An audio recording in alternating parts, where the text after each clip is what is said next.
My stepson stood in my living room the morning after we buried his father and told me I had 48 hours to leave the house. He had lawyers, he had documents, he had a plan he'd been building for years. What he didn't have, what none of them had, was the one word William whispered in my ear on our wedding night. One word: $47 million. And a dead man's voice on a screen telling me the truth they'd spent years trying to bury. I didn't lose everything the day they buried William. I found it. The coffee was still hot when he walked in.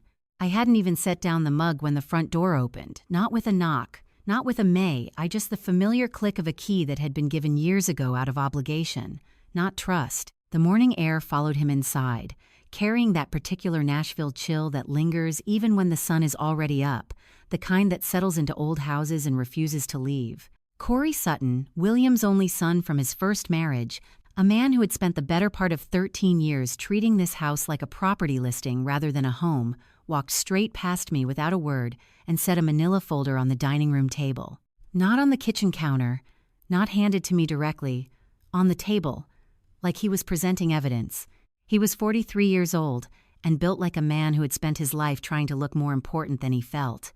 Broad shoulders, good suit, the kind of jaw that made people assume he was in charge. He pulled out a chair, William's chair, the one at the head of the table, and sat down. I stayed where I was.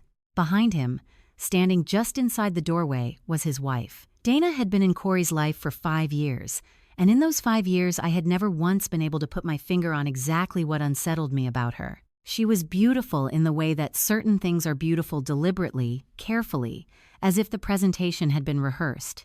She didn't sit, she didn't speak. She simply stood there with her hands folded in front of her, watching. The way you watch something you've been waiting a long time to see. "We should talk about the house," Corey said. Those were the first words he chose. Not "I'm sorry for your loss," not "how are you holding up," not even a perfunctory acknowledgement that we had buried his father less than 18 hours ago. Just 5 words about property. I set my mug down slowly on the kitchen counter. "Good morning to you too," I said. He didn't react to that. He opened the folder and pushed it toward the empty chair across from him, an invitation or perhaps an instruction. "I've had some documents prepared," he said. "Nothing complicated, just a framework for moving forward."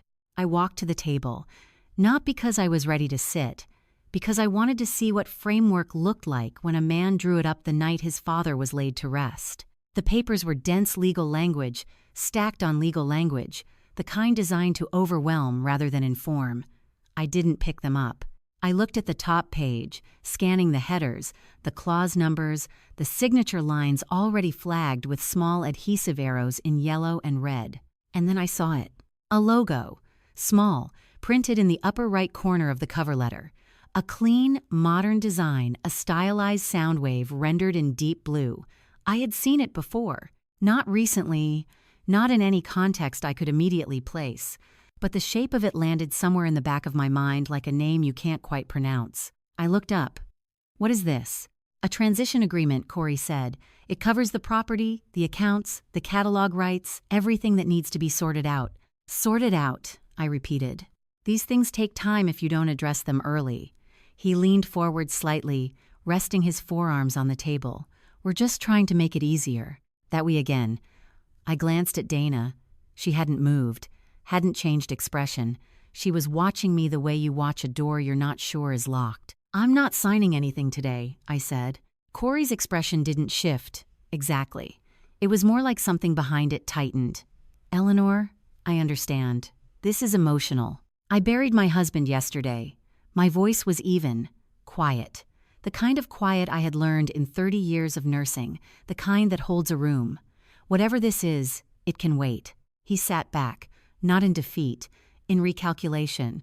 There was a difference, and I had spent enough years reading people in hospital corridors to know it. "We're giving you 48 hours, he said.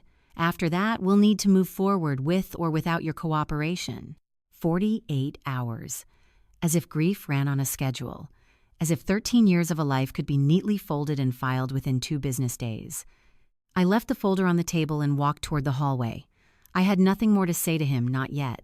Not until I understood what I was dealing with. It was only when I reached the small writing desk near the foot of the stairs, William's desk, the one he used for letters and notes and small private things that I noticed it. Tucked just inside the narrow top drawer, beneath a strip of old stamps and a spare key to the back garden gate, was an envelope. My name was written on the front in William's handwriting, that careful, slightly slanted script I had watched sign checks and birthday cards and the occasional love note left on the kitchen counter before dawn. Beneath my name, 2 words. Open this alone. I stood there for a moment, the envelope in both hands, the sound of Corey shifting in his chair behind me somewhere down the hall. I didn't open it, not with them still in the house. Not like this. I slid it into the pocket of my cardigan, pressing it flat against my side. Whatever William had left inside, whatever he had known was coming, it would wait until the house was quiet. And for the first time since the previous morning, I felt something other than grief. I felt like I had been handed a thread, and somewhere, at the other end of it, my husband was still holding on. There are moments in a life that you don't recognize as turning points until long after they've already turned you. Standing in the hallway with that envelope pressed flat against my side, I thought about threads, about the ones you lose and the ones you find, and the ones that find you in the dark when you've stopped looking. And without meaning to, without any intention at all, my mind pulled me back the way minds do when the present becomes too heavy, back to a Tuesday night in October, 13 years ago, when I walked into a bar on Broadway because I didn't want to go home to a quiet house. I had been a widow for 14 months by then. Not the fresh, raw kind of widow that people bring casseroles to. The other kind, the one where the sympathy has tapered off and the world has quietly resumed its business and you're expected to have found your footing by now. I had a footing. I went to work. I came home. I made dinner for one and read until I fell asleep in the chair. I was fine in all the ways that don't mean anything. That particular Tuesday, I found myself walking down Broadway without any real destination, drawn by the sounds spilling out of every open doorway, that particular Nashville music, all steel guitar and honest voices, the kind that doesn't ask permission to get inside you. I ducked into a place near the end of the strip. Small, no cover charge, a hand-painted sign above the door that had seen better decades. I took a stool at the far end of the bar, ordered a club soda because I wasn't much of a drinker, and watched the man on the small stage play like nobody was listening. Maybe that's why I didn't notice him sit down beside me at first. He ordered a black coffee, black, no sugar, and set both hands flat on the bar the way people do when they're trying to look comfortable somewhere they've been 100 times. He was somewhere in his mid-60s, lean, silver-haired, wearing a flannel shirt that had been washed so many times it had given up any particular color. No jewelry, no watch. The kind of man who had stopped trying to impress anyone a long time ago, and it suited him. He wasn't paying attention to me.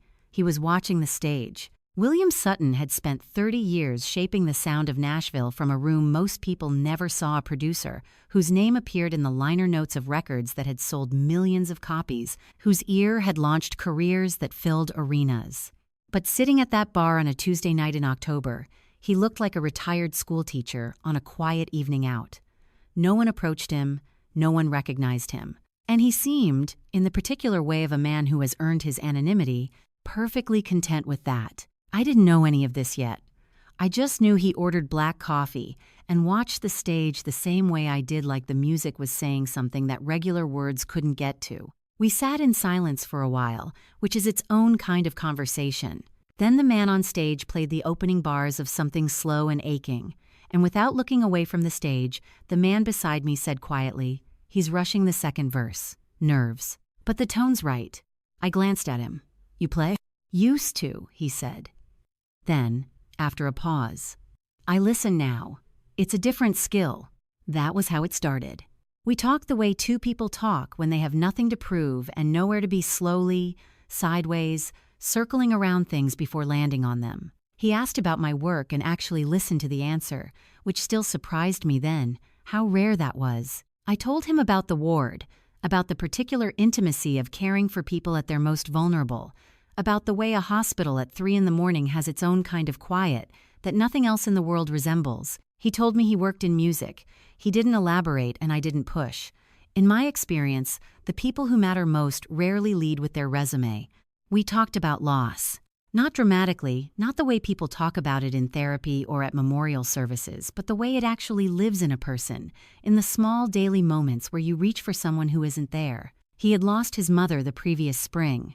I told him about my husband. He didn't offer condolences the way people usually did, with that particular brand of careful sympathy that keeps a safe distance. He just nodded, slowly, and said, "It changes the architecture of everything. The rooms feel wrong for a long time." That was it exactly. That was the thing I hadn't been able to say out loud to anyone. The bar thinned out around us. The man on stage packed up his guitar. The bartender wiped down the far end of the counter. At some point, someone turned on the low overhead lights, and the place shifted from nighttime to almost morning, and neither of us had noticed the hours passing. It was close to 2 in the morning when he finished the last of what must have been his third or fourth coffee and set the mug down with the careful deliberateness of a man preparing to say something he'd been turning over for a while. "Can I tell you something strange?" he said. "Sure," I said. He looked at the empty stage for a moment. "I've spent 30 years in this industry building something that most people don't even know exists, and I've never once told anyone the full shape of it." He paused. "Not even my son." I waited. "I don't know why I'm telling you this," he said, almost to himself. Then he looked at me, really looked, the kind of direct attention that most people ration carefully. "Maybe because you're the first person in a long time who listened to the music instead of looking around to see who else was in the room." Outside, Broadway was going quiet. Inside, something was beginning, though neither of us would have had the words for it yet. He pulled on his jacket and stood, and just before he turned toward the door, he said it almost as an afterthought, as if the thought had been waiting all evening for exactly that moment to step forward. "I've been carrying something for 30 years that I've never told anyone," he said. "Maybe someday I'll tell you." He left a good tip on the bar and walked out into the October dark. I sat there for another few minutes, finishing my club soda, listening to the silence the music had left behind. I didn't know his last name yet. I didn't know what he produced or what he'd built or what he was carrying. I only knew that the rooms had felt wrong for 14 months. And for the first time in all of those months, something had shifted. The thing about hope is that it never arrives alone. Somewhere between that October night on Broadway and the following spring, William and I had found our way into something neither of us had planned for. Coffee turned into long walks along the Cumberland River. Long walks turned into Sunday afternoons at the farmer's market on 8th, where he knew the names of half the vendors and stopped to talk to every single one of them. And somewhere in all of that unhurried time, we had become something that neither of us had a clean word for yet, but that both of us recognized. By March, he asked me to dinner at his house. Not a restaurant, his house, which meant something. I dressed carefully that evening not to impress, but to be appropriate. There is a difference. I wore a blue blouse I had always liked, low heels, and small earrings that had belonged to my mother. I drove myself because I wanted the option of leaving on my own terms, which was something I had learned to value in the years since I stopped taking permanence for granted. William's house sat on a quiet street in Sylvan Park, a 2-story Victorian loved and lived in for decades, the kind of house that holds its history in the creak of its floors and the way afternoon light falls through old glass. He met me at the door with a glass of sweet tea and a smile that made him look 10 years younger. And for a moment, everything felt simple. Then Corey stepped into the hallway behind him. I had known he would be there. William had told me gently, carefully, that his son would be joining us, that it mattered to him we meet properly. I had prepared myself for awkward, for cautious. What I hadn't prepared for was the particular quality of Corey's stillness, as his father introduced us the way he stood with his weight perfectly balanced, his expression arranged into something that resembled welcome without actually being it. He was in his early 30s then, already carrying himself with the deliberate confidence of a man who had decided the world owed him a clear accounting. He extended his hand. I shook it. Firm grip, brief contact, eyes that assessed rather than met. "Eleanor," he said, as if confirming a fact. "It's good to meet you," I told him. He nodded, and we moved toward the dining room.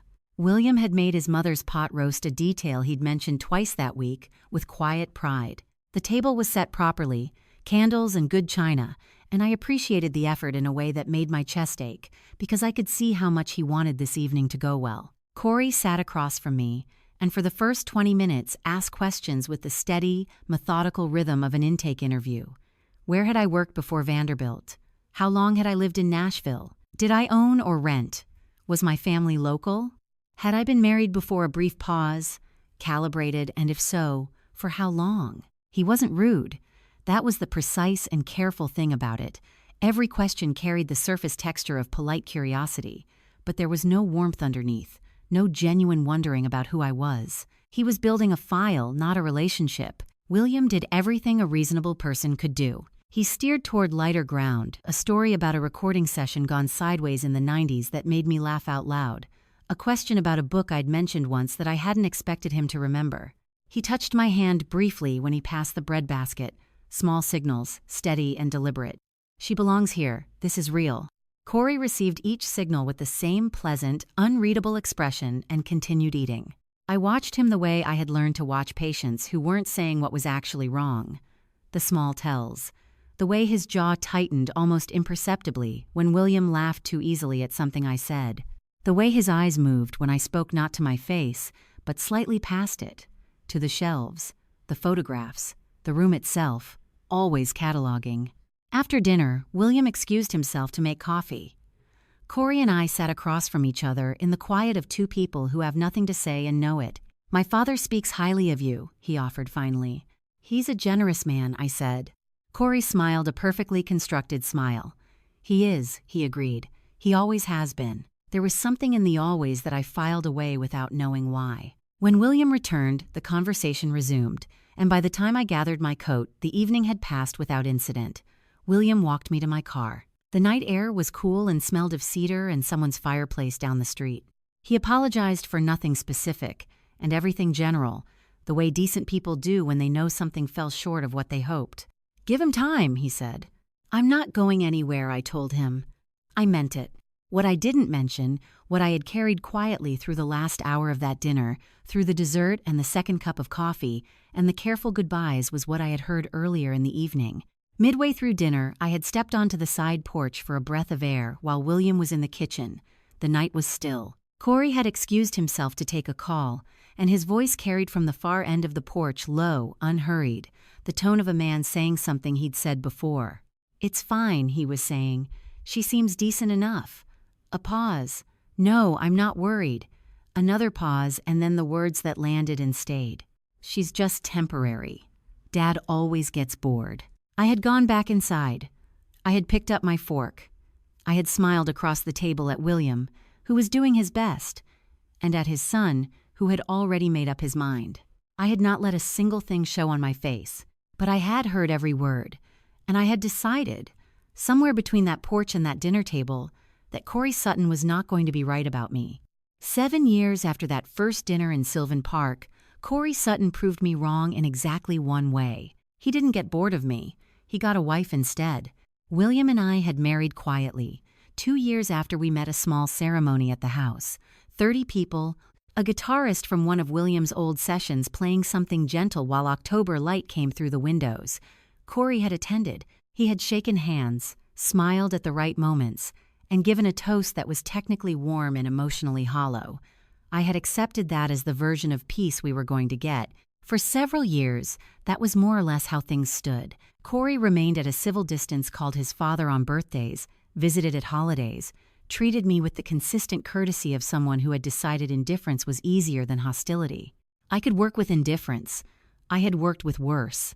Then he met Dana. The wedding was held at a converted farmhouse outside of Franklin String Lights, a bluegrass quartet, the kind of effortless aesthetic that takes considerable money to achieve. 200 guests. I stood beside William in the receiving line and watched the woman Corey had chosen walk toward us across the lawn, and I understood immediately why every person there had turned to look at her. Dana was 34 years old and constructed with a precision that suggested nothing about her was accidental. Tall, olive-skinned, dark-haired, dressed in something ivory that probably cost more than most people's monthly rent. Her smile arrived exactly on time and departed exactly on schedule. She moved through a room the way certain people do, not walking into it so much as taking possession of it, one measured step at a time. She embraced me lightly when we were introduced, her perfume precise and expensive. "I've heard so much about you," she said, pulling back just enough to look at me. Her eyes were warm, interested, and entirely unreadable.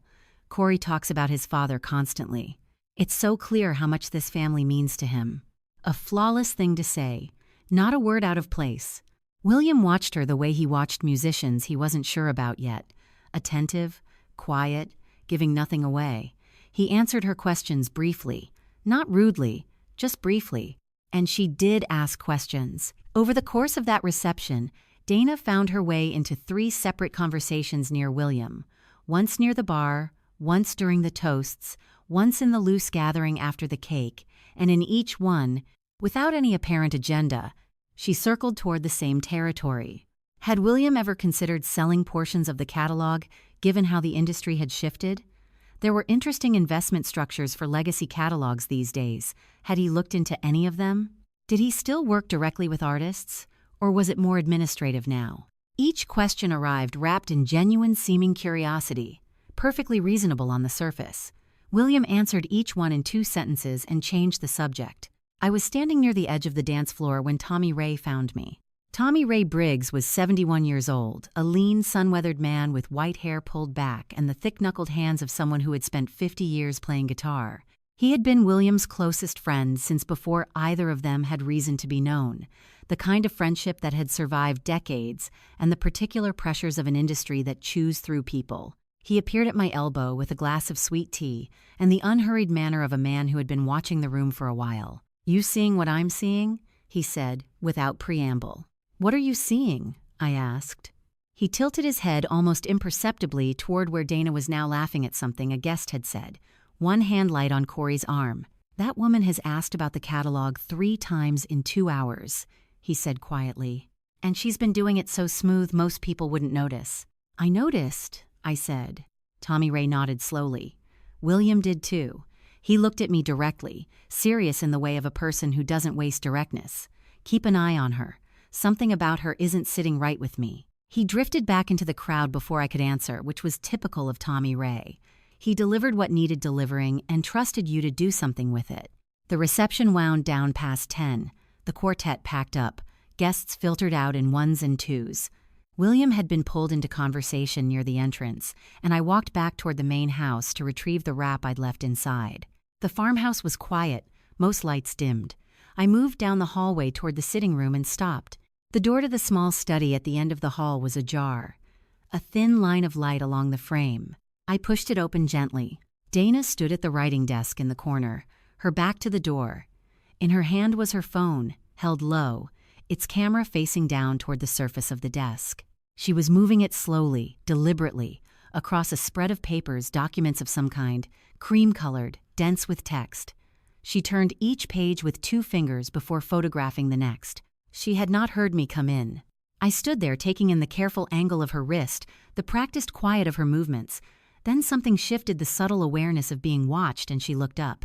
Her expression reset in under a second, smooth, unruffled, faintly apologetic. "Oh," she said, lowering the phone.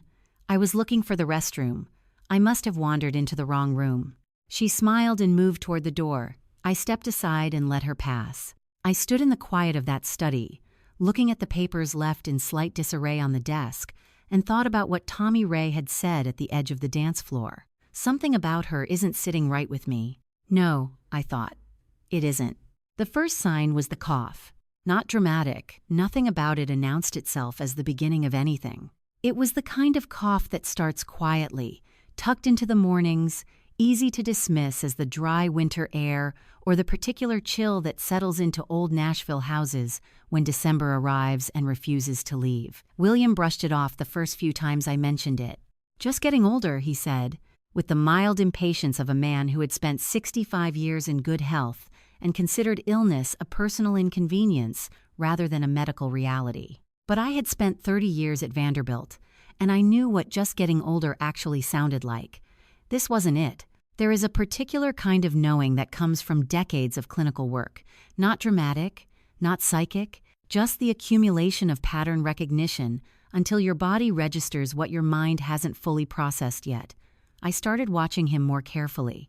The way he tired after dinner, the way he set down his coffee cup with both hands some mornings, as if the weight of it had changed overnight. Small things, the kind that don't make it into a symptom list but live in the space between observations.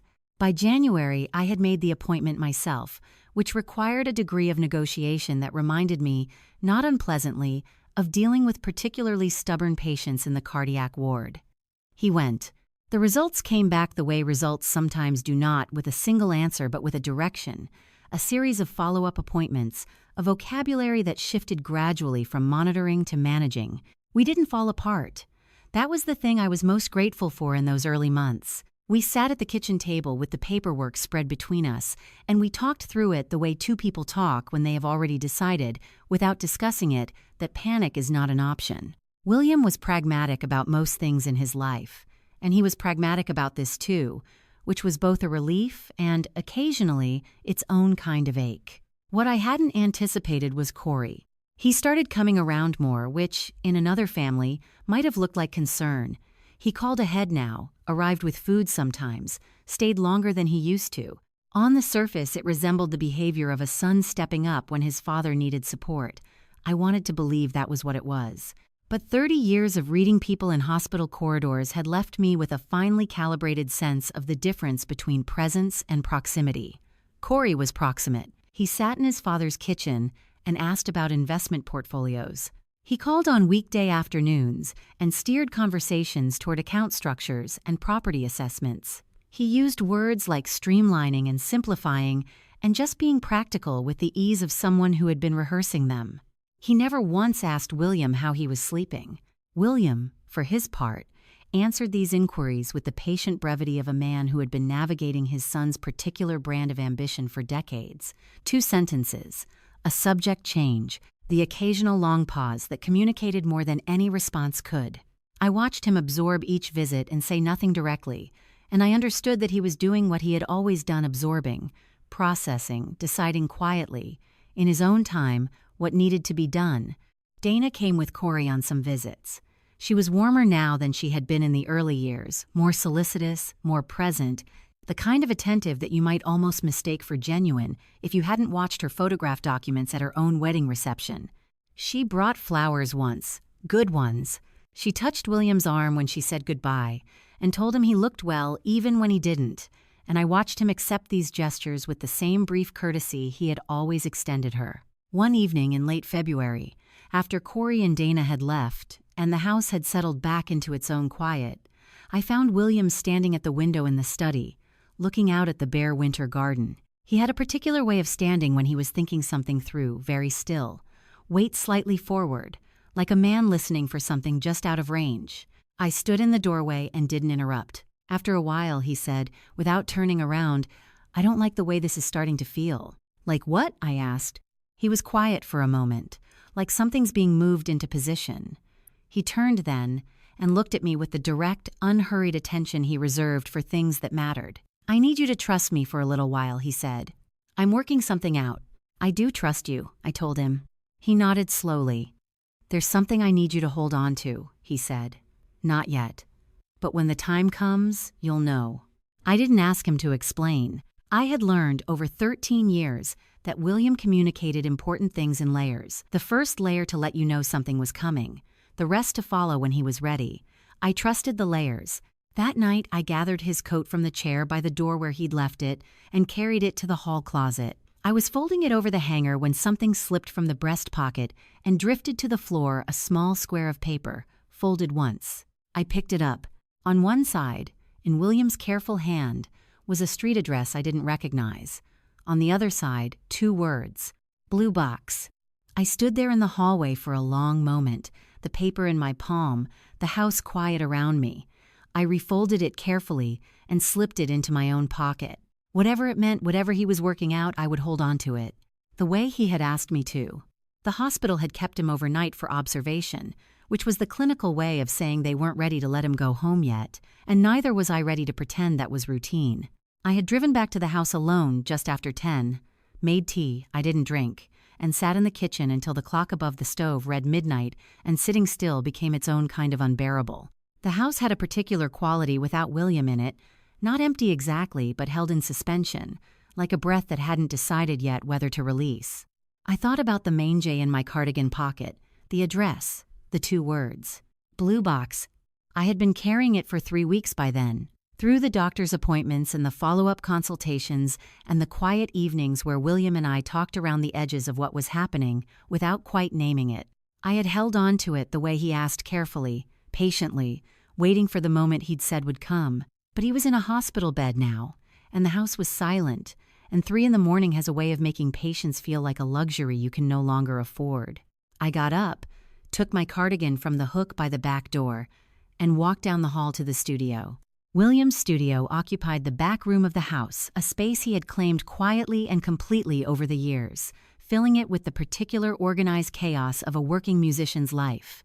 Shelves of session tapes and master recordings, binders of contracts and correspondence filed by decade, a mixing board along one wall that he still used occasionally, out of habit as much as necessity. The room smelled of him cedar and old paper and something faintly electrical, the accumulated scent of decades of work. I hadn't been inside since the morning he was admitted. I stood in the doorway for a moment, my hand on the light switch, taking in the familiar shapes in the dark. Then I turned on the small lamp by the door, the one that cast a low amber glow across the room without flooding it, and I moved to the shelves. The address on the paper was specific, not just a street, but a shelf number, a position. 3rd shelf from the floor, far left. I counted down with my finger. The box was there. It was smaller than I expected, a hinged wooden case, painted a deep marine blue that had worn at the corners to reveal the pale wood beneath. It sat between a binder of session notes from the early 90s and a row of unmarked tape reels, unremarkable unless you were looking for it. I lifted it carefully and carried it to the work table at the center of the room. Inside were 3 things. The first was a USB drive, small, black, the kind you could buy at any drugstore, indistinguishable from 1,000 others except for a strip of white tape along one side on which William had written, in his careful hand, a single word, Eleanor. The second was an envelope, cream-colored and sealed, with 2 words written across the front in the same hand. Not yet. The third was a photograph, black and white, printed on the kind of paper that had a particular weight to it, the kind that came from a real darkroom rather than a home printer. 2 men in their late 30s, standing outside what looked like a recording studio, a building I didn't recognize. Both of them were laughing at something just outside the frame. One of them was William, younger than I had ever known him, his hair still mostly dark. The other was Tommy Ray, recognizable even then by the set of his shoulders and the guitar case hanging from his left hand. On the back, in faded ink, Nashville, 1987, everything started here. I held the photograph for a long time. Then I set it back in the box. I understood, looking at those 3 objects arranged in that small painted case, that William had not left this here carelessly. Every element was deliberate, the address on the paper, the position on the shelf, the labeling, the sealed envelope with its careful instruction. This was not a box someone stumbled across. It was a box someone was meant to find at exactly the right moment. And William had told me, with the quiet certainty I had come to trust across 13 years, when the time comes, you'll know. I did not know yet. Not fully. The weight of everything I didn't understand still sat heavier than the weight of what I did. I placed the USB drive back beside the envelope. I set the photograph on top. I closed the lid, carried the box to the far end of the bottom shelf in the closet off the studio hallway, the one behind the winter coats, the one no one opened without a reason, and I put it there. Then I stood in the hallway, with my hand against the closet door, and I made myself a quiet promise. I would wait. I would hold on to this the way I had held on to the paper, the way I had held on to everything William had asked me to carry, until the moment was right, until I understood what I was holding. I was almost back to the kitchen when my phone buzzed on the counter. Unknown number, Nashville area code. I answered. The voice on the other end was male, unhurried, and carried the particular smoothness of someone accustomed to conversations where they held the advantage. Mrs. Sutton, he said. My name is Richard Cole. I represent Meridian Music Group out of Los Angeles. A brief pause, precisely timed. We've been hoping to connect with your husband regarding his catalog. Given recent circumstances, we thought it might be a good time to revisit the conversation. Another pause. We'd like to make an offer. Before things get complicated. The line hummed quietly between us. I stood at the kitchen counter at 3 in the morning, my hands still warm from the closet door, and I thought about a painted blue box sitting behind a row of winter coats in the dark. Before things get complicated, they already were. I didn't sleep. By 5:30, the sky outside the kitchen window had begun its slow shift from black to the particular gray-purple of a Nashville winter dawn, and I was still at the table with a cold cup of coffee and the folder Corey had left behind sitting unopened in front of me. I had looked at it twice during the night and stopped myself both times. Whatever was inside it, I wasn't ready to read it alone. There was only one person I wanted to talk to. Tommy Ray Briggs lived 20 minutes south of the city in a small house off Nolensville Pike that he had owned since 1979 and had no intention of leaving. I had been there a handful of times over the years for William's birthday gatherings, for the occasional Sunday afternoon when the three of us would sit on the back porch and let the conversation find its own direction. The house was modest and deliberately so, the home of a man who had made considerable money and spent very little of it on appearances. I pulled into his gravel driveway at 6:12 in the morning. He was already on the front porch, not just awake-seated. In the wooden rocker he kept to the left of the door, a mug in both hands, dressed in a flannel shirt and work boots, like a man who had risen at his usual hour and expected company. He watched me park and climb the porch steps without any visible surprise, as if my arrival at dawn 2 days after William's funeral was the most natural thing in the world. "Figured you'd come," he said. "Did you sleep?" I asked. "Some," he nodded toward the other chair, a straight-backed wooden one he kept for guests. "Sit down, Eleanor." I sat. The morning was cold and still, the kind of quiet that exists in the space between night and the world resuming itself. A mockingbird started up somewhere in the tree line. Tommy Ray drank his coffee and looked at the middle distance and let the silence settle before he spoke. "What do you know about Meridian Music Group?" he asked. The name landed the way it had the night before, familiar in a way I couldn't fully account for. "William mentioned them once," I said, "about a year ago." The way he said the name told me everything I needed to know about how he felt. Tommy Ray nodded slowly. "They've been after the catalog for 20 years, he said. 3 separate attempts. First time was 2004. They sent a representative to one of William's sessions, made an offer through an intermediary. William declined without a meeting. He paused. Second time was 2011. Formal offer, significant money. William read it, filed it, never responded. And the third time? Tommy Ray set his mug on the porch railing. "Third time they didn't send a representative," he said. "They sent a person." The mockingbird went quiet. I looked at him. "Dana." He didn't answer immediately. Instead, he stood, went inside, and returned a minute later with a manila folder, the kind with a clasp closure, thick with contents. He set it on the arm of my chair without ceremony. I opened it. The first page was a photograph, printed on standard paper, slightly grainy the way surveillance-adjacent images tend to be, but clear enough. A woman standing outside a glass-fronted office building in what was unmistakably Los Angeles. The light had that particular flat brightness, the palm trees visible at the edge of the frame. She was dressed professionally, carrying a leather portfolio, mid-stride toward the entrance. Dana. Younger by perhaps 4 or 5 years, her hair slightly different, but unmistakably her. In the lower corner of the photograph, someone had written a date in ballpoint pen. 6 years ago, 14 months before she met Corey at a charity event in downtown Nashville. I turned to the next page. A second photograph, Dana again, this time inside what appeared to be a conference room, seated across a long table from 2 men in suits.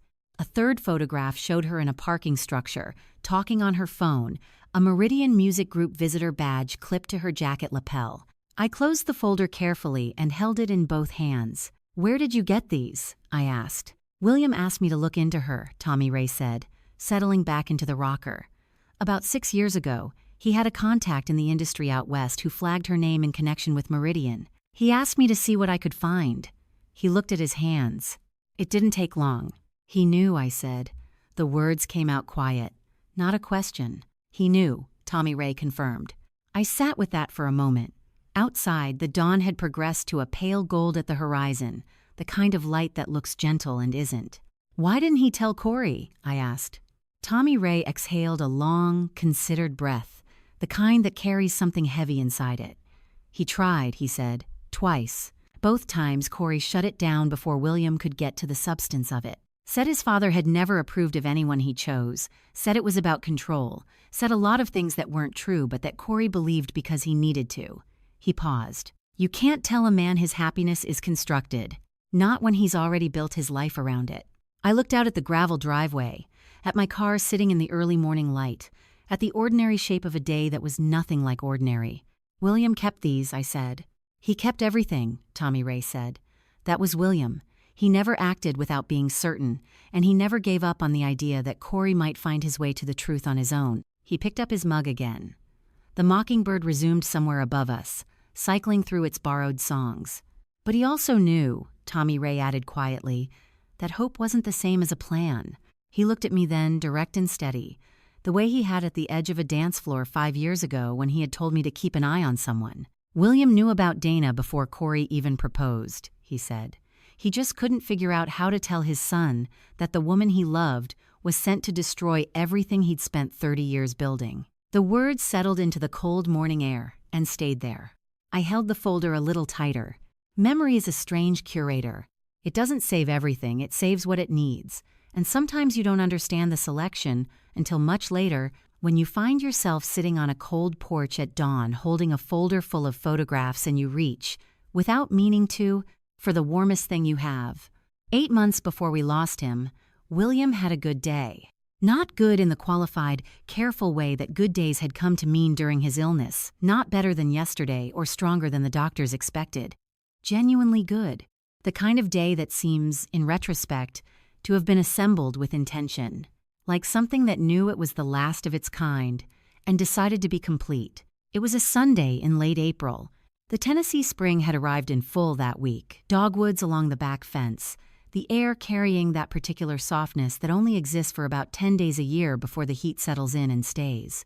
I had made coffee and carried 2 mugs out to the garden, and I found William already there, sitting in the iron chair near the rose bed with his guitar across his lap. He hadn't played outside in months. I set his mug on the small table beside him and took the chair across from him without saying anything about it, about the guitar, about the fact that he had walked out here on his own, about what it meant that he looked, in the slanted morning light, more like himself than he had in a very long time. Some moments you protect by not naming them. He played for a while without speaking.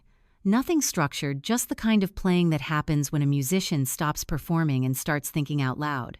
A phrase, a resolution, a fragment of something that almost became a melody and then wandered somewhere else.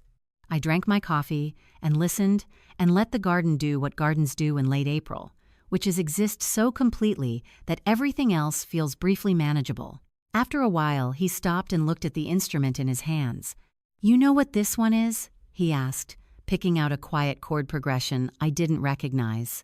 "No," I said. "I wrote it for my mother," he said. 1973. Never recorded it. Never played it for anyone." He let the chord resolve. "I don't know why I kept it. Habit maybe. Some things you just hold on to." He played it through once, start to finish. It was simple and unhurried and entirely itself, the kind of song that doesn't need to be anything other than what it is. When it ended, he sat for a moment with his hand flat against the strings. "She would have been embarrassed," he said. "She always said she didn't deserve songs written about her." He smiled at that, the particular smile of someone recalling something real. She was wrong, but she wouldn't have wanted to hear it. We stayed in the garden through the afternoon. At some point I brought out a blanket and sandwiches, and we ate without any particular urgency, the way you eat when nowhere else needs you. William played and talked and played again, moving between songs the way a person moves through rooms in a house they've known for a long time, unhurried, familiar, pausing here and there for no reason except that the light was good. He told me about the song he wrote the year his first record deal fell through, the one he recorded alone in a borrowed studio at 2 a.m. because he had to put the feeling somewhere or lose it entirely. He told me about the instrumental he'd composed during the worst winter of his professional life, a period he rarely discussed, when he had wondered seriously whether any of it was worth continuing. "That one saved me," he said simply. "Not because anyone heard it, because I finished it."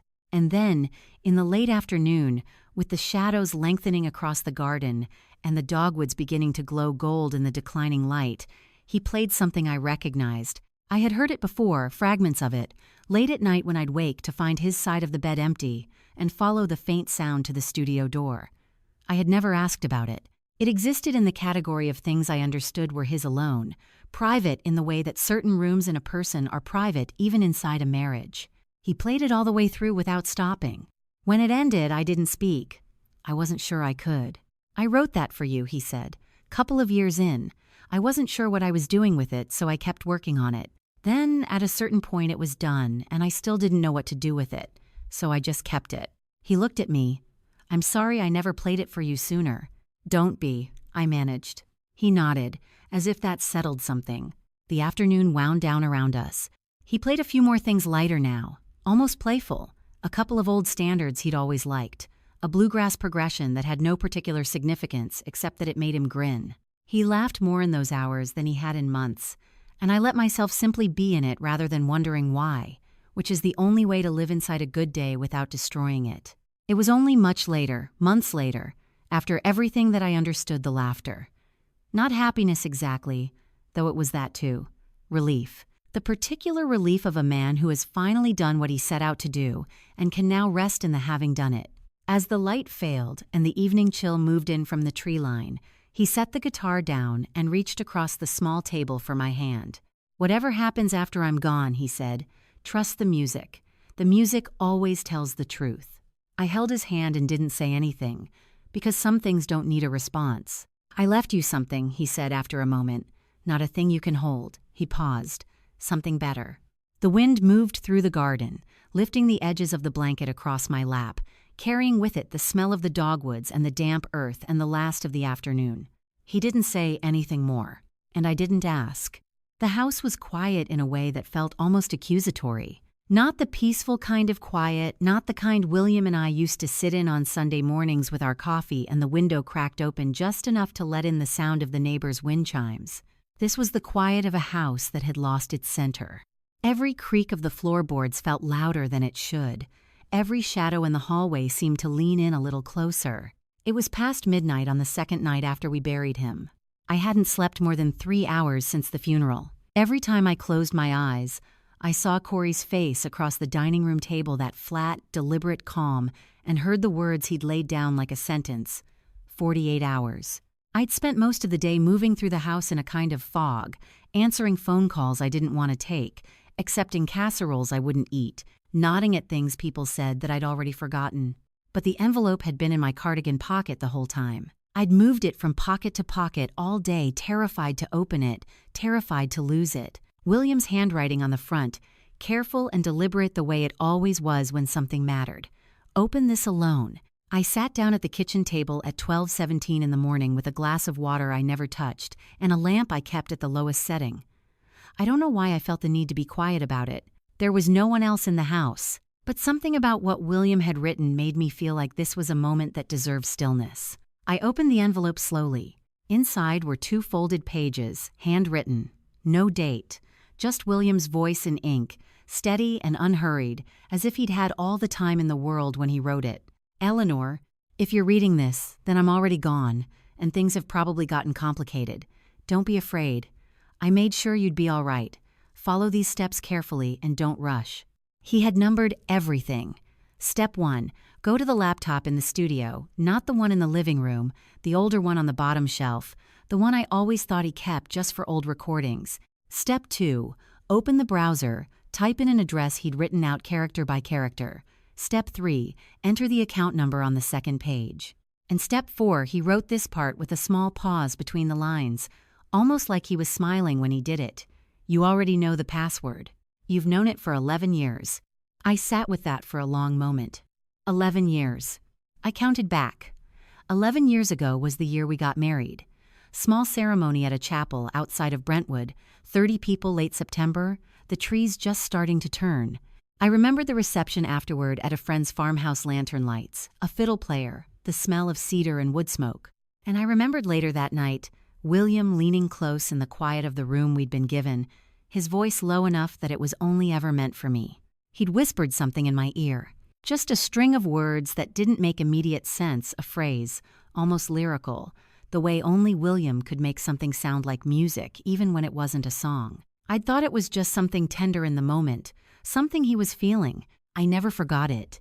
I found the laptop exactly where he said it would be, tucked beneath a shelf of old master recordings, its surface dusty, in a way that told me it hadn't been moved in months. It took a few minutes to power up. I sat cross-legged on the studio floor while it loaded, the same floor where I'd found the blue box 2 years ago in the middle of the night, the same room where William had spent 30 years building something worth protecting. I typed the web address character by character. The page that loaded was plain: no logo, no branding, just a secure login field and a small lock icon in the corner. I entered the account number from the second page. Then I looked at the password field. My fingers hovered over the keyboard. I thought of that night 11 years ago, the lantern light, the smell of cedar, his voice close enough that I could feel the warmth of it. I typed the words. The screen went white for a breath, and then it opened. I don't have the right words for what I felt in that moment.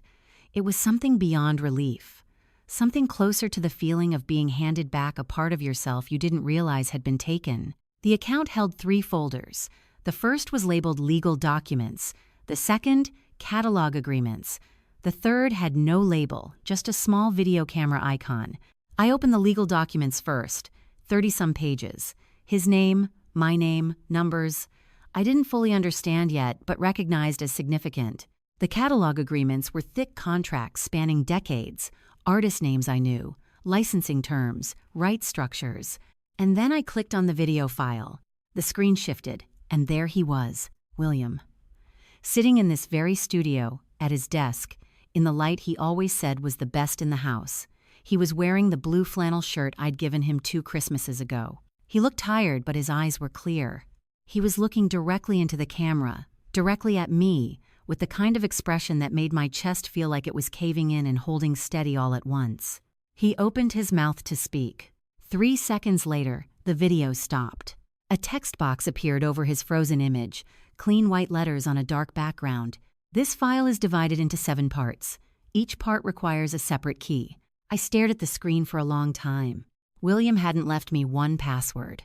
He had left me a journey. A few hours before I opened that envelope, Dana came to my door. I remember the exact moment, the way the afternoon light was cutting through the front windows at a low angle, the kind of Tennessee late-day gold that made everything look softer than it was. I had just come back from Tommy Ray's that morning, and I'd spent the hours since sitting with what he'd told me, turning it over in my mind the way you turn a stone in your hand, feeling the weight of it. The knock was gentle, almost polite. I opened the door, and there she was, Dana Sutton, dressed in a camel-colored blouse and dark slacks.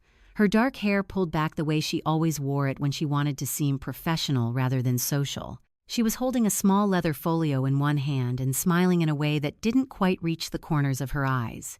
"Eleanor," she said, warm as fresh bread, "I hope I'm not interrupting." She was alone. No Corey. That, by itself, told me something. I stepped aside and let her in without a word.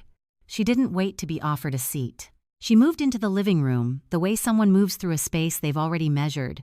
Smooth, deliberate, her eyes doing a quick pass across the bookshelves and the side table and the framed photographs before she settled into the armchair across from the sofa. I sat down.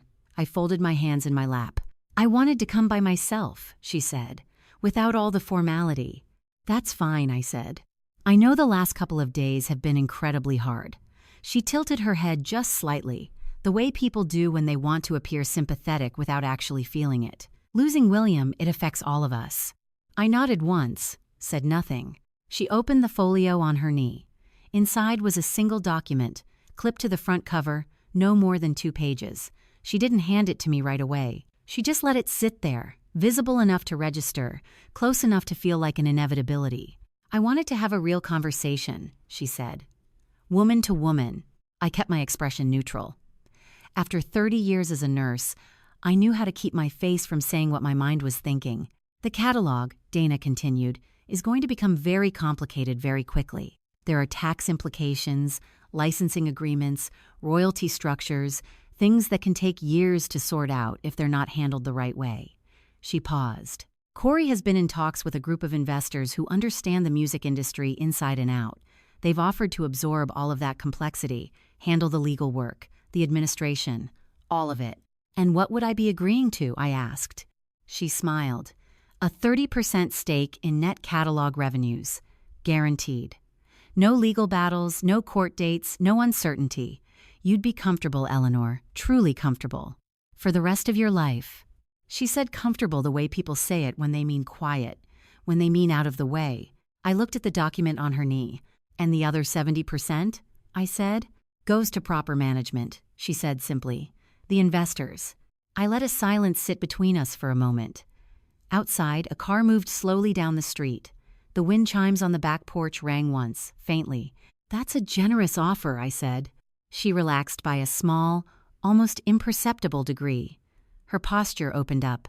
The smile came a little easier. I watched it happen, the subtle shift of someone who thinks the conversation has just turned in their favor. She started talking about timelines, about how quickly things could be formalized, about how the investors were ready to move as soon as this week, if Eleanor was willing. She mentioned legal teams and transition periods. Her sentences got longer. Her hands started moving when she spoke. I waited. I had learned a long time ago in hospital rooms, in difficult conversations with families who didn't want to hear the truth, that people reveal the most when they believe they've already won. And then, at a particular moment, I asked her, "Dana," I said, "how long have you known about the catalog?" She stopped mid-sentence. It wasn't a dramatic pause. It was exactly 1 second, a clean, crisp freeze, the kind that happens when a person's mind is running faster than their composure can keep up with. She recovered quickly, the way trained people do, but I had seen it. "William talked about it over the years," she said, "as family." "Of course," I said. She left 20 minutes later, the document still in her folio, unsigned. She said she'd follow up. She said she hoped I'd take the time to think it through. She said all the right things on her way to the door. It wasn't until I heard her car pull away from the curb that I noticed it, a slim leather wallet, sitting on the edge of the side table near the armchair. She'd set it down while reaching for her folio and simply forgotten it in her hurry to leave gracefully. I picked it up. It wasn't a wallet exactly, it was a card holder, thin, with a magnetic clasp. I opened it. There were 3 cards inside. 2 were ordinary, a personal credit card, a gym membership, but the third made me go very still. It was an employee access card, the kind with a barcode and a photo.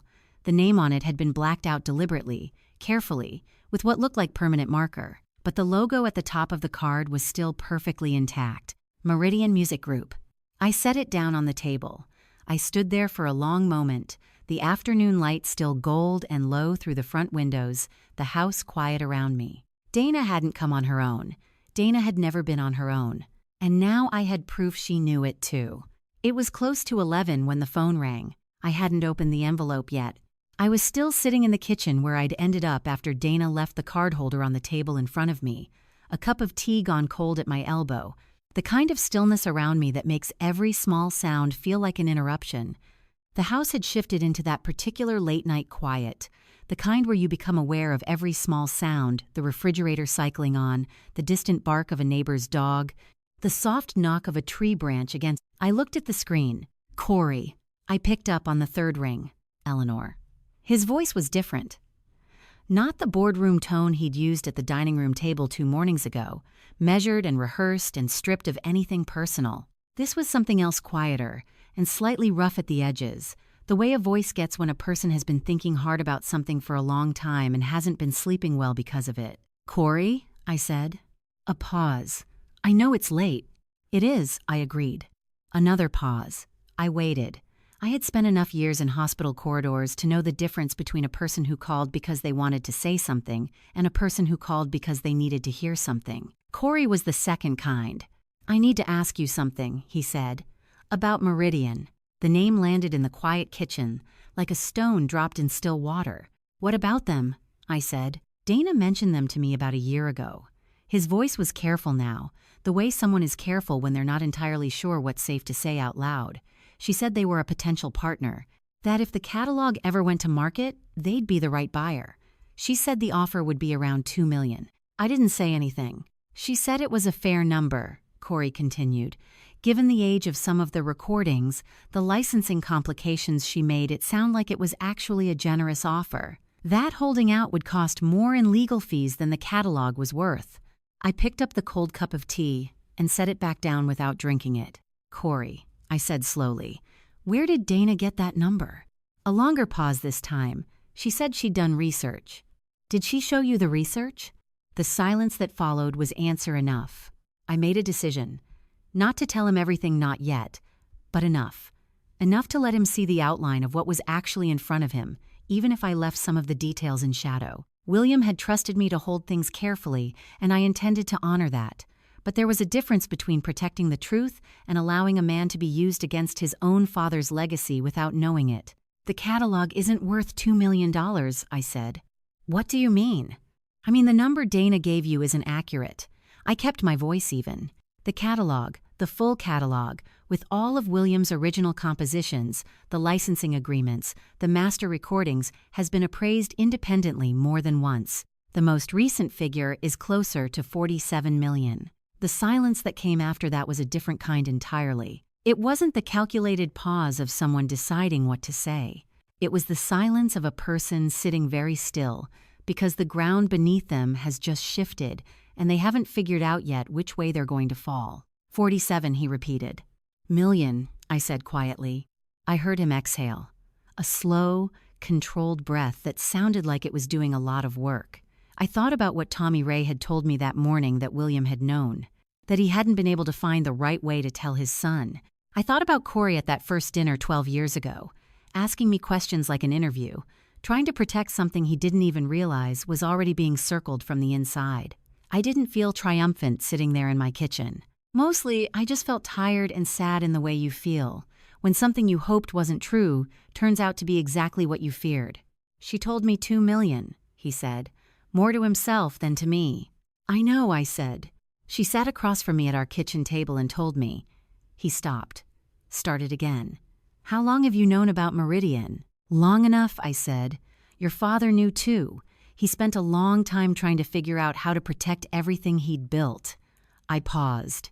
He was also trying to protect you. Another silence. Longer this time. I heard something in the background, what sounded like a chair moving, footsteps on a hard floor, a door closing softly. When Corey came back on the line, his voice was lower. Is there more? He said. Yes, I said simply. Can you? He stopped, recalibrated. I need to see it. Whatever you have, I need to understand what I've been. He didn't finish the sentence. He didn't have to.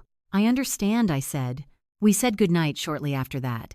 I sat with the phone in my hand for a while after the call ended, listening to the house settle around me. The card holder was still on the table. William's envelope was still in my cardigan pocket. $47 million worth of music was still sitting in a trust account waiting to be unlocked. 7 parts to 7 keys. At 11:43, my phone lit up with a message. I need to see everything. All of it. Tomorrow morning. Alone. I set the phone down and finally reached into my pocket for the envelope.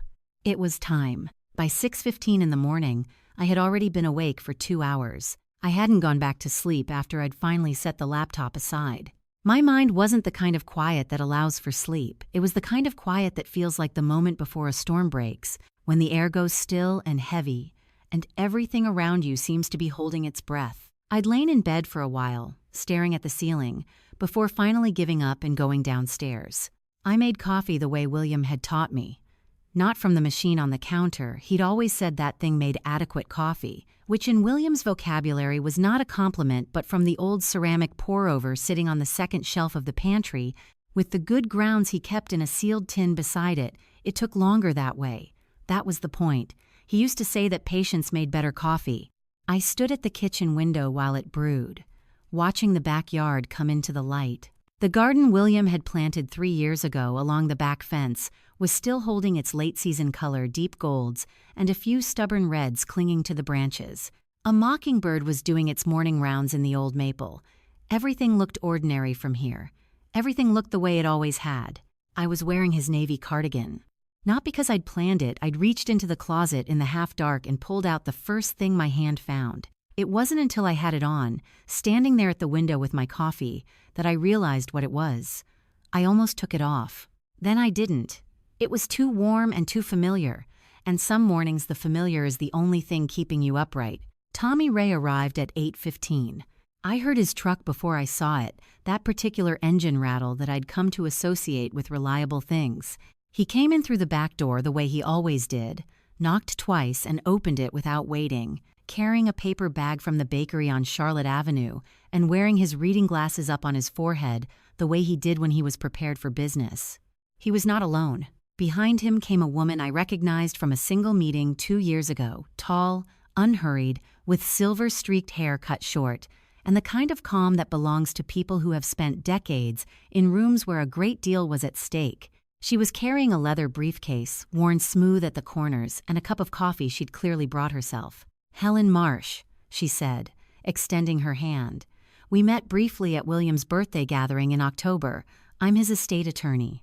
I shook her hand. "I remember," I said. "Please sit down." Helen Marsh had been William's attorney for 11 years, the same year we married, which I now understood was not a coincidence. She set her briefcase on the kitchen table with the deliberate ease of someone who had done this kind of work many times, and had long since stopped being nervous about it. Tommy Ray set the bakery bag beside it and poured himself a coffee from the pot without asking, which somehow made the whole thing feel less like a legal meeting and more like something survivable. Helen opened the briefcase. "I'll be direct," she said. "William spent the last 2 years restructuring the catalog holdings quietly and deliberately. 18 months ago, the full catalog, all 212 original compositions, the master recordings, and all associated licensing agreements was formally transferred and registered under your name, Eleanor.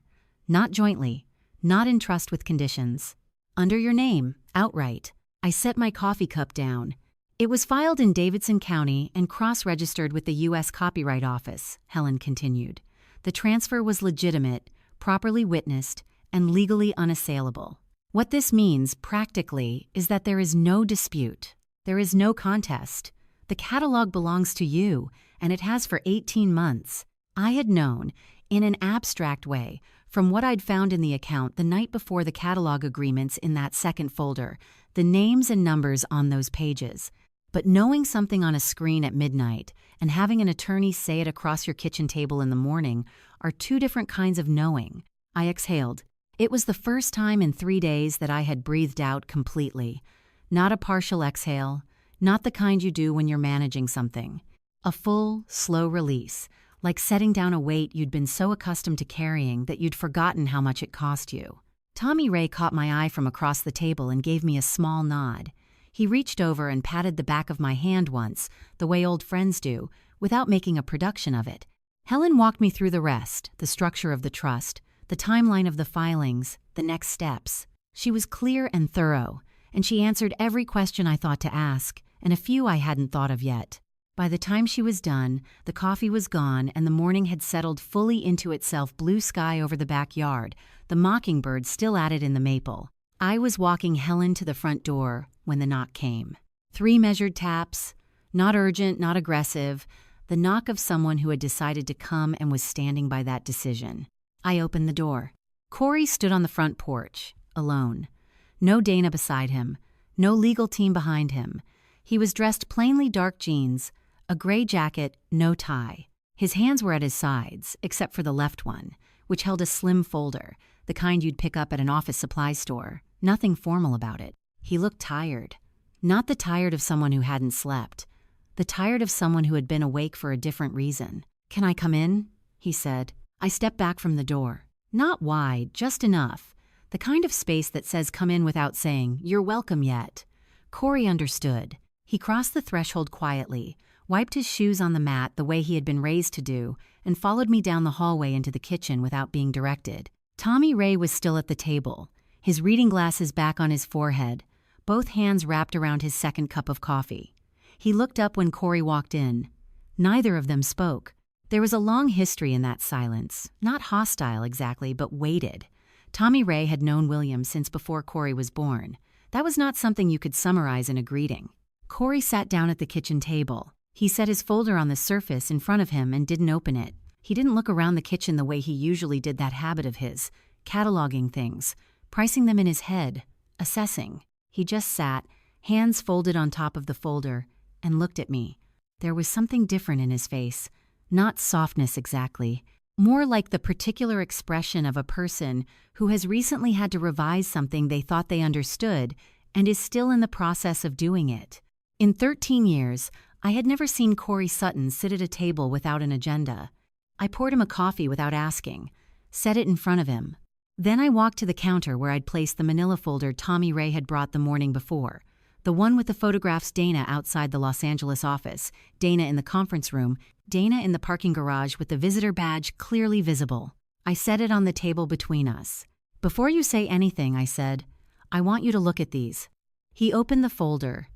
He looked at each photograph slowly, without rushing, turning them one by one. His jaw tightened on the second one. On the third, he went very still. He looked at the date stamp in the corner 6 years ago, and then he set the photo down and didn't pick it up again. Tommy Ray set his coffee cup down and leaned forward slightly. "I've known William since 1979, he said. "We came up in this industry together, which means I've seen every kind of person who moves through it, the ones who love the music and the ones who love what the music is worth. Meridian Music Group has been trying to acquire William's catalog for over 20 years. He spoke slowly and plainly, the way he always did when something mattered. They made formal offers in 2004 and again in 2011. William turned them down both times without entertaining it. After 2011, they changed their approach. Corey was looking at Tommy Ray now, not at the photographs. Instead of making another offer directly, Tommy continued, they started gathering information. And at some point, they identified a different kind of leverage. He paused.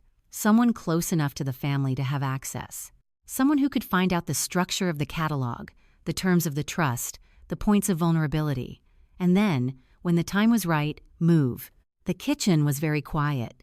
"The woman in those photographs," Tommy said, "had been working with Meridian for 6 years before she came to your wedding." Corey didn't move. He was sitting exactly as still as he had been. But the stillness had changed. It was the stillness of someone absorbing something rather than containing it. His coffee sat untouched. Then he reached forward and opened his own folder. Inside were 5 printed pages. Bank statements, a screenshot of what appeared to be a wire transfer, and a single email, the kind of document you find when you start pulling on a thread at 11 o'clock at night because someone told you a number that doesn't match the one you were given. "After we hung up last night," he said, "I went through everything she'd sent me, the research she said she'd done on the catalog's market value." He pushed the pages across the table toward me. The 2 to million number didn't come from any market analysis. It came from a figure in an internal Meridian document she'd forwarded to herself. She'd just changed the header. I looked at the pages, then at Corey. He had spent the night doing what I had spent 3 days doing, looking directly at something he hadn't wanted to see. "She framed it as protecting me," he said. "She said if the catalog went to litigation, it could drag on for years. That a clean sale was better than a court fight." He pressed his lips together briefly. I believed her. "You had reason to," I said. And I meant it. Tommy Ray refilled his coffee. Outside, a car moved slowly past the house, and then the street was quiet again. "How long did she know about the catalog?" Corey said. "Before she met me." I looked at Tommy Ray. He gave me a small nod. 6 years, I said. The word landed in the kitchen and stayed there. Corey looked at the table for a moment. Just a moment.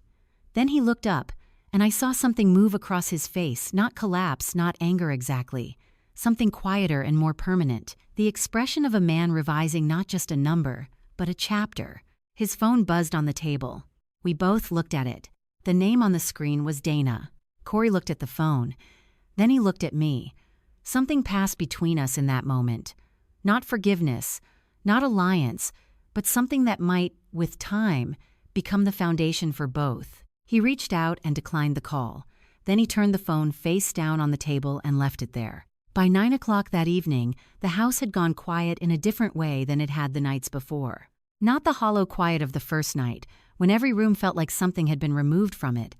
Not the tense, waiting quiet of the night I'd sat with the cold cup of tea and the card holder on the table. This was a settled quiet, the kind that comes after a long day has finally finished doing what it needed to do. Corey had left mid-afternoon. Tommy Ray had followed an hour later, squeezing my shoulder at the back door and saying he'd check in tomorrow. Helen had called once to confirm next steps, and then it was just me. I had spent the hours after they left going through William's instructions again, the second page of his letter, the part I'd set aside the night before, when the first password had consumed all my attention. He had been thorough. 6 additional keys, each one embedded somewhere I would recognize. A line from a song on a handwritten lyric sheet in the top studio drawer, a date written in the margin of a worn paperback on the 3rd shelf, a combination from the back of a photograph I'd taken of us at Radnor Lake 2 summers ago, and 3 others, each one a small thread pulled from the fabric of our life together. Things only I would know to look for. Things only I would understand. It took me 2 hours to find them all. At 9:12, I typed the final key into the prompt field and pressed enter. The file opened. The screen filled with a single image: William at his desk, the studio lamp behind him casting that particular warm light he always said made the room feel honest. He was in the blue flannel shirt again. His hands were folded in front of him. He looked directly into the camera the way he always looked at things that mattered to him, with complete, unhurried attention. He cleared his throat once, and then he began. He talked about the music first, not the business of it, the soul of it. He walked through the catalog the way a person walks through a house they built with their own hands, pausing at each room to say what it had meant to build it. A ballad he'd written in 1987 after his mother passed, sitting on the floor of an apartment in East Nashville with a borrowed guitar and nowhere else to put the grief. An instrumental from 1993 he'd almost scrapped 3 times before Tommy Ray had told him to stop second-guessing and just let the thing be what it was. A collection of songs from 2003 that he said were the truest things he'd ever recorded, because he'd written them in the year his first marriage ended, and he hadn't yet learned to be careful about what he put into music. He talked about Corey. He chose his words with care, the way you do when you love someone and the truth about them is complicated. He said that Corey was the best thing and the hardest thing, sometimes in the same week, that he had made mistakes as a father, been away too much, been focused on the wrong measures of success, let distance become habit when closeness required effort. He said he hoped, when this was over, that Corey would come out of it understanding that the decisions William had made were not made against him, they were made for him, for the version of him that existed underneath the defenses. He stopped for a moment, looked away from the camera briefly. When he looked back, his eyes were different. He talked about what scared him, not the illness. He was specific about that, not the logistics of dying, not the legal scaffolding he'd spent 2 years quietly constructing. What frightened him was the possibility that the music would outlive the meaning, that the catalog would become a number in a negotiation instead of what it actually was. 30 years of a human being trying to make sense of being alive. He said he had watched that happen to other people's work, and he couldn't bear the thought of it happening to his. And then he said, Eleanor, just my name. The way he'd said it for 11 years, not as a summons, not as the start of a sentence, as something complete in itself. He talked about the night we met in that bar on Broadway. He said he had not gone there expecting anything. He said that in 30 years in this industry, he had learned to recognize when something was real and when it was performance, and that from the first 10 minutes of knowing me, there had never been any question which one I was. He talked about the song he'd written for me. He said he had started it the winter after we married and finished it 3 times. Each time he finished it, it was different because the person he was writing about kept becoming more than the version he'd understood when he started. He said the final version was the truest thing he had ever made, and he had never released it because it was never meant for anyone but me. His voice was steady for almost all of it. But when he talked about the morning he had been diagnosed sitting in a parking lot outside a medical building on West End Avenue, calling no one, just sitting with the radio off, he stopped. His jaw tightened. He pressed his lips together. And for a moment, William Sutton, who had spent a lifetime turning hard things into music, simply sat in front of the camera with his eyes bright and let himself be seen. Then he straightened, cleared his throat, looked directly at me. I knew you'd find this, he said, because you're the only one who ever actually listened, not just to the music. To me, the screen went dark. I sat without moving for a long time. Then I opened the final file, the one with no catalog number, no licensing agreement, just a title handwritten in the file name the way he labeled things that mattered. For Eleanor Final. I pressed play. His voice filled the studio. Outside, Nashville was doing what it always did, carrying on, ordinary and alive. And inside, in the room where William Sutton had spent 30 years building something worth protecting, the most important song he ever wrote was playing for the very first time.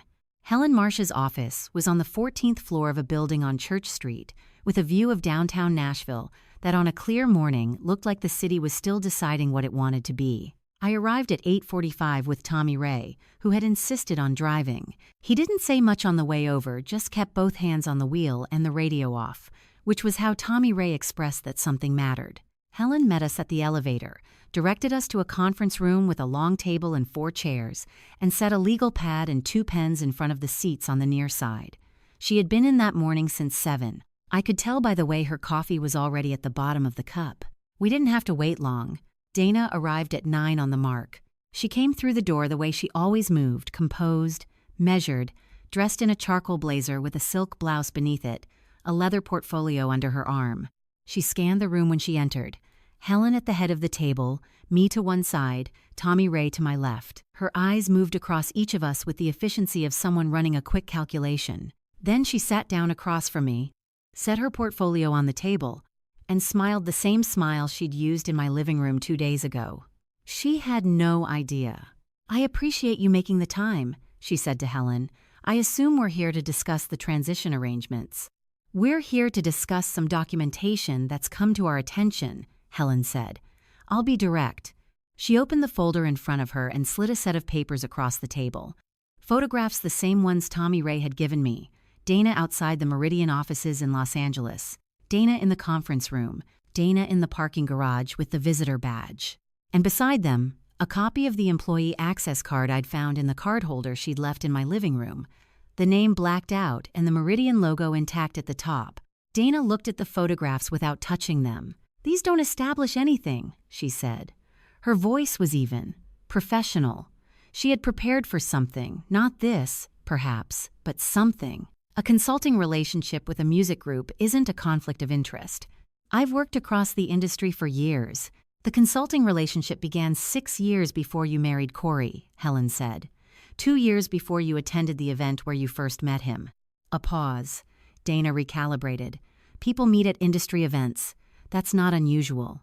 "What is unusual," Helen said, "is submitting a market valuation to your husband that was drawn directly from an internal Meridian document, with the source removed and the header changed." For the first time, something shifted in Dana's expression, not a collapse. Not yet, just a slight tightening around the eyes, the kind you miss if you're not watching for it. "I consolidated several sources," Dana said. The figure was accurate. The figure was $43 million below the independently appraised value, Helen said. The door opened. Corey walked in. He was dressed the same way he'd been the morning before, plainly, without ceremony. He carried a second folder, thicker than the first, and he sat down beside me without looking at Dana until he was fully settled. Then he looked at her. She looked back at him with an expression that was, for a fraction of a second, uncertain in a way I had never seen from her before. He opened his folder and slid a set of documents across the table. Bank records, wire transfers, 3 emails, the thread that led from a Meridian account to a private address he had traced back, in one night of focused searching, to a name that wasn't Dana's married one. "You told me the catalog was worth $2 million, Corey said. His voice was quiet and completely steady. "You told me the legal complications would take years to resolve. You told me a clean sale was the only sensible option." Dana opened her mouth. "Don't," he said. Not loudly, just firmly. She closed it. "You used me," he said. The room held that sentence for a moment. Dana set her portfolio down. Something in her posture had shifted a degree of stillness that wasn't composure anymore. It was the stillness of someone running out of moves. "You were available," she said finally. Her voice had lost the warmth it always carried. What was underneath was flatter and more honest. "You wanted to believe I was on your side. I let you." "You were always just a means to an end," Corey said. She didn't answer. Helen let the silence stand for exactly as long as it needed to. Then she reached into the folder at the bottom of the stack and set a document on the table between them. Not photographs this time, not bank records. A report official header, case number in the top right corner, the seal of the FBI Nashville field office. "Meridian Music Group has been the subject of a federal investigation for the past 18 months, Helen said. The investigation covers acquisition practices across multiple artists and estates, including improper valuation, undisclosed conflicts of interest, and coordinated pressure campaigns against rights holders." She paused. William Sutton's catalog was one of several they identified as a target. Dana stared at the report. "He wasn't the only artist they went after," Helen said. "Not by a long way." The smile that Dana had carried into that room, the one she'd used on me in my living room, in Corey's kitchen, at that wedding in Franklin 5 years ago, was gone. What was left in its place was something I didn't have the energy to name. I looked at the document on the table, then at the window. The city outside was bright and clear, doing what it always did. William had known. He had spent 2 years making sure that when this moment came, there was nothing left to take. 3 months is not a long time, except when it is. After the meeting on Church Street, things moved the way legal things move when the paperwork is already in order steadily, without drama, in the language of filings and case numbers, and certified letters that arrived in envelopes Eleanor signed for at the front door. The Meridian investigation expanded, as Helen had suggested it might. The catalog was formally confirmed in my name. The trust was settled. Dana retained counsel and said nothing publicly, which her attorney had almost certainly advised. Corey and I did not speak for 6 weeks. That was not hostile. It was necessary, the kind of space 2 people give each other when they've both been standing in the wreckage of something and need time to understand what was theirs and what wasn't before they can have an honest conversation. I didn't reach out. He didn't either. When his name appeared in my phone in week 7, I picked up on the second ring. That call lasted 40 minutes. I don't think either of us said anything that would have surprised William. By October, the garden along the back fence had gone fully gold, and I had made a decision. I'd been sitting with the idea for most of those 3 months, turning it over the way William used to turn over a melody, testing it from different angles, setting it down and coming back to it. The catalog was mine, the royalties were mine, and William had spent 30 years building something that was never meant to be a number in a legal document. He had said it himself, in that studio, on a night I would carry for the rest of my life. The music always tells the truth. The William Sutton Foundation would tell it to the next generation. The idea was straightforward in the way good ideas usually are. Take a portion of the annual catalog royalties and put them directly into the hands of young musicians in Nashville who had the talent and not the resources. Studio time, instruments, mentorship. The things William had told me, more than once, that he'd been given early and never forgotten. The city had built him. The least the catalog could do was build the city back.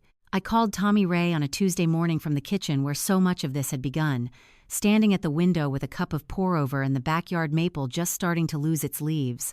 He picked up before the second ring. "I was wondering when you'd call," he said. "I need a director of artistic programming," I said. A pause. Then, "When do I start?" That was all it took. Tommy Ray Briggs, who had known William since 1979 and had spent 40 years watching Nashville make and break its musicians, said yes before I'd finished explaining the salary. Some things don't require persuasion.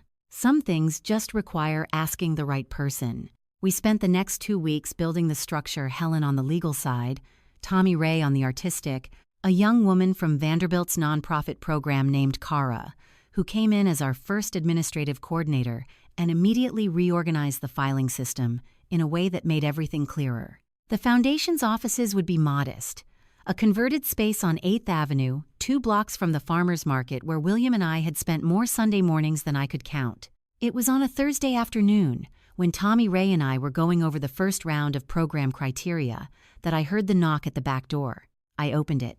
Corey stood on the step, in the same plain way he'd stood on the front porch 3 months ago, no portfolio, no agenda visible on the surface. He was holding a container of coffee from the place on Charlotte Avenue.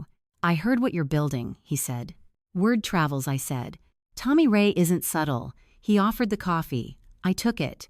I wanted to ask, and I understand if the answer is no. He paused, finding the words.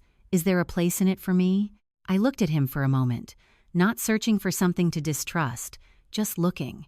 3 months had changed the way Corey held himself. Not softened exactly, but quieted in a way that felt more like the real shape of him emerging than something being removed.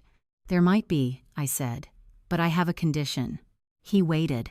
"Before you have any role in this foundation," I said, "I need you to go home and listen to the full catalog, not as an asset, not as a number, every recording in order, from 1987 to the end.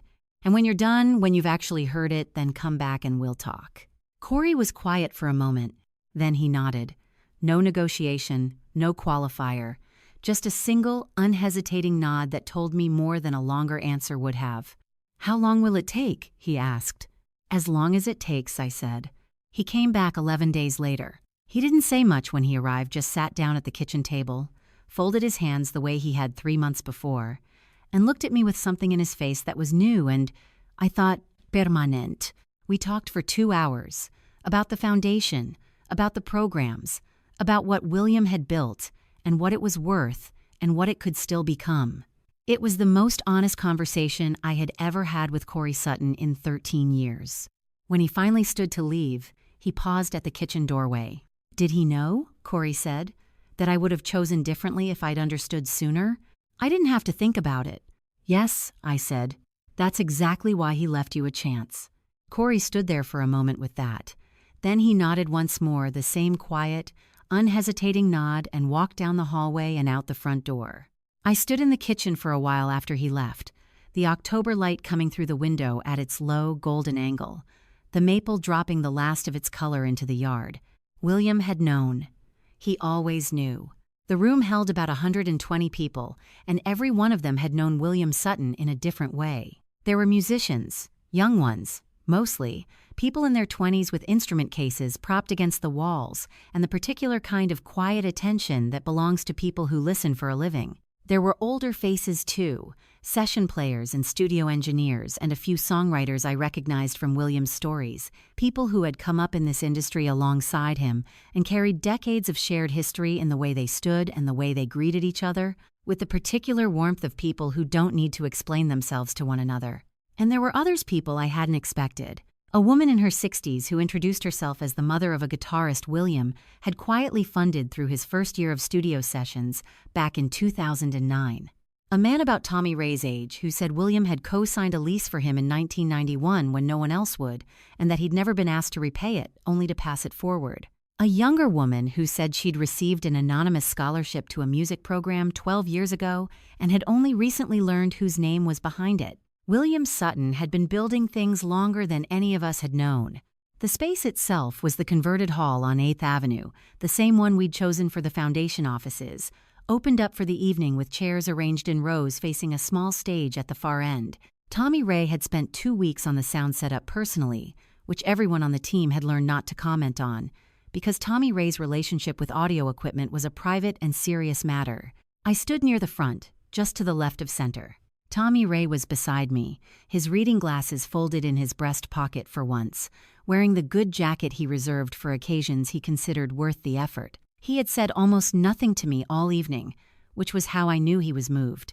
Corey was 3 rows back. I had seen him when I came in, standing near the side wall with a cup of coffee he hadn't touched, dressed plainly the way he always dressed now when he came to anything connected to the foundation. He had been here early, Tommy Ray told me later. He had helped carry chairs. The program began simply, a short welcome from Helen, brief remarks from the Vanderbilt professor who had helped structure the scholarship criteria, and then Tommy Ray, who walked to the front and spoke for 4 minutes without notes about what William had believed music was for. He did not get sentimental. He did not need to. He just said the truth plainly, the way Tommy Ray always did, and the room was completely still the entire time. And then the lights shifted. The young musician who walked to the center of the stage was 23 years old, a guitarist and vocalist from East Nashville named Marcus, who had been the first recipient of the Foundation's Studio Fellowship. He had learned the song from the recording, had spent 3 weeks learning it, Tommy Ray told me, because he wanted to honor it exactly. He didn't introduce it. He just sat down, settled the guitar in his lap, and began. The opening notes were the same ones I had heard for the first time in that studio 6 months ago, on a night when Nashville was dark and quiet, and I had been sitting on the floor with a laptop and a heart full of things I didn't have words for yet.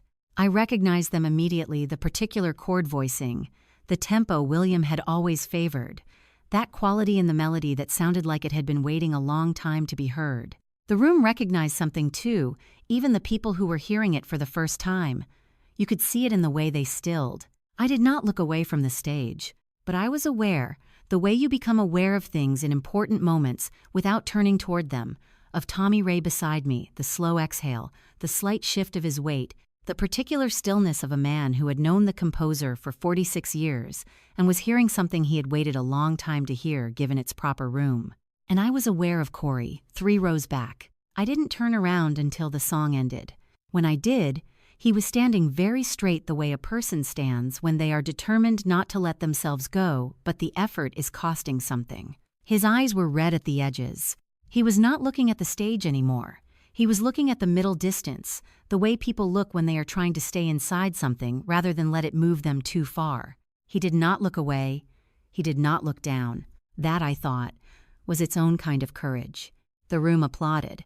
Marcus stood and nodded once, the way William would have without ceremony. Someone near the back called out something warm, and the room softened into conversation, the way rooms do when the formal part of an evening gives way to the human part. Tommy Ray put his hand briefly on my shoulder and then moved toward the stage. I stayed where I was. He said the music always tells the truth. He was right. It told me everything about him, about us, about what really matters when everything else has been stripped away. It told me that love doesn't always announce itself, that legacy isn't built in grand gestures but in 30 years of showing up and meaning it. It told me that the things worth protecting are rarely the things people try to take. And for the first time since the morning they buried him, I didn't feel like I had lost everything. I felt like I finally understood what he left behind. Before I go, I want to ask you something, and I'd love to hear your answer in the comments. If someone you loved left you a message you could only find by following a trail they built just for you, would you follow it? Or would the grief make it too hard to start? Tell me where you're watching from, whether it's Nashville or somewhere far from here. I'd love to know. And if this story stayed with you, if William's music, Eleanor's quiet courage, or even Corey's long way home meant something to you, consider subscribing. There are more stories coming. Stories about what people leave behind, and what we find when we're finally ready to look.